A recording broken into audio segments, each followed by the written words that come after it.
This is the time for atheists to rise and shine, to show all of us Christians why we should take you seriously, to show us that you can actually defend what you believe. I want you to give me an answer. So, here's the question. Was your brain intelligently designed? Obviously, atheists will claim that no, their brain was not intelligently designed.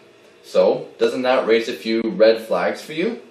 I mean, if you want to claim that your brain was not intelligently designed, then shouldn't your entire belief system come into question? So was my brain intelligently designed? Well, it's evolutionary design. Sit down, son. Let me explain. You see, in the wide world there are these things called genetic replicators. And sadly, those genetic replicators, life as we call it, can't copy themselves perfectly. And so there are slight differences between the parents and the offspring. Secondly, regrettably, the environment is such a harsh place that many of them die before they get a chance to replicate. This inevitably means that those that are better suited to the environment have a better chance of replicating. Evolution, in this sense, is just a statement of the bloody obvious.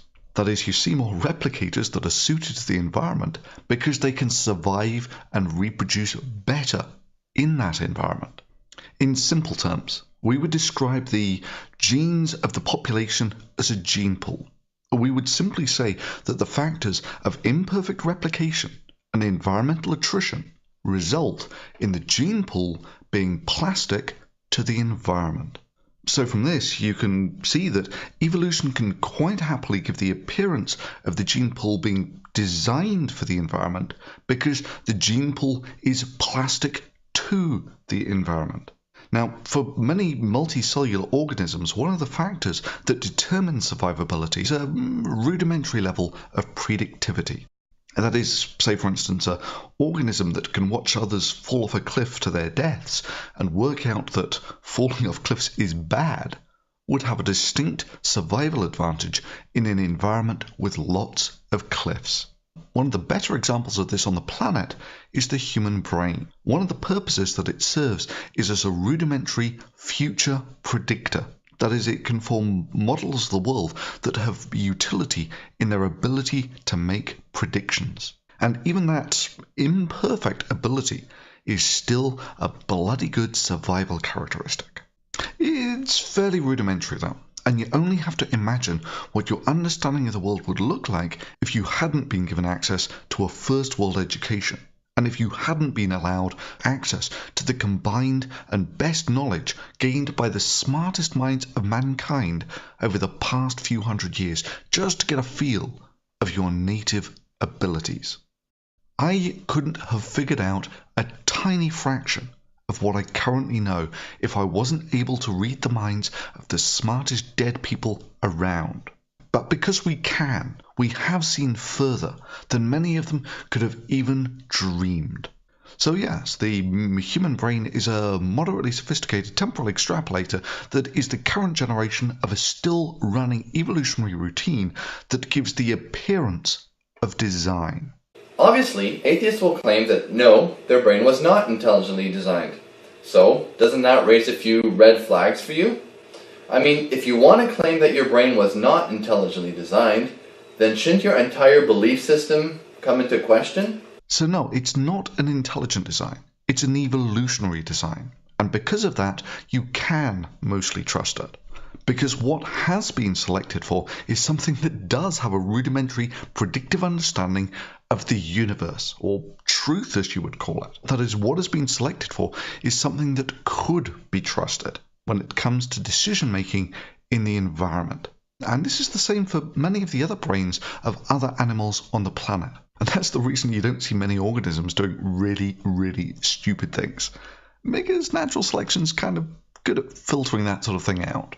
So in summary, I guess this question of is your brain intelligently designed is about as much of an atheist's nightmare as a banana. It's kind of like this question. You believe that hydrogen, a colorless, odorless, tasteless gas, can turn into people, give or take 14 billion years.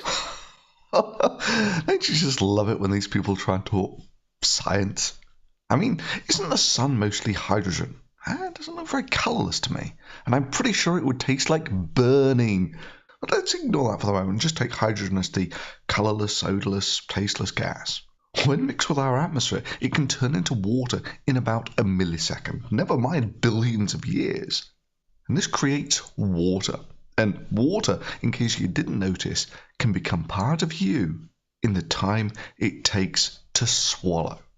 And yes, as we speak of the atoms that make up your body, about 2/3 of them are hydrogen, the most abundant element in the universe. You believe that hydrogen, a colorless, odorless, tasteless gas, can turn into people, give or take 14 billion years. And so your thought process is simply the outworking of the laws of physics and chemistry. Yeah, that's right, it is. The laws of physics and chemistry. You're like a pop can that was shaken up and you happen to fizz atheistically, while most people happen to fizz theistically. But all of us fizz, as you put it, chemically.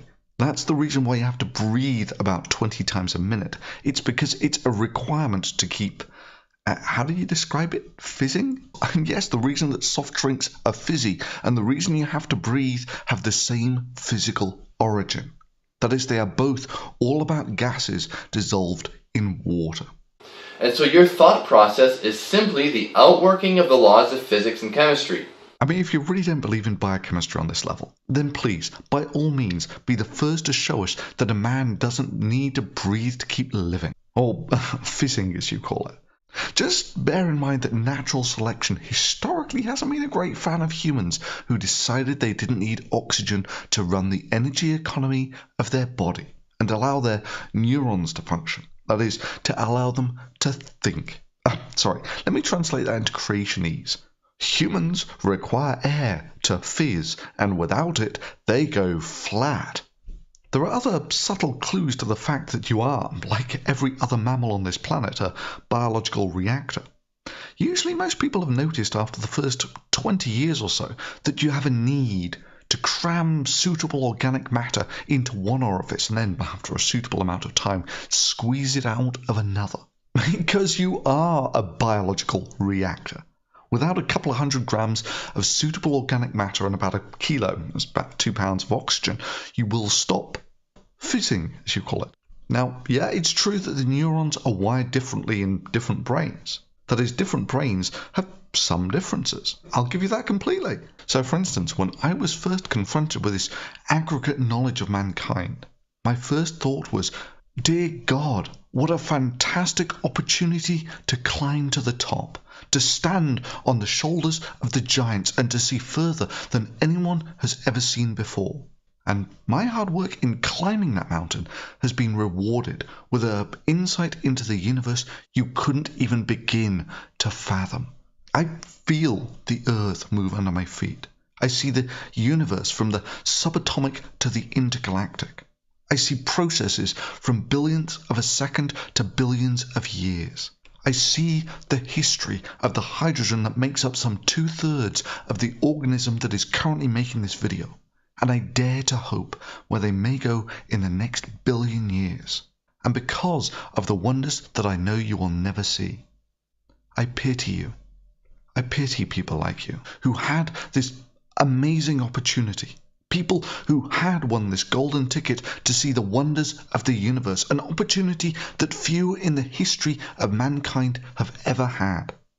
And you willingly turned it down, instead being happy with the fireside stories of some pre-Dark Age goat herders, about things like killing people for picking up sticks on the wrong day of the week, and dipping your toes and fingers in ears in blood because it was the wishes of some guy who claimed to talk to a god, whose description sounds remarkably like a volcano.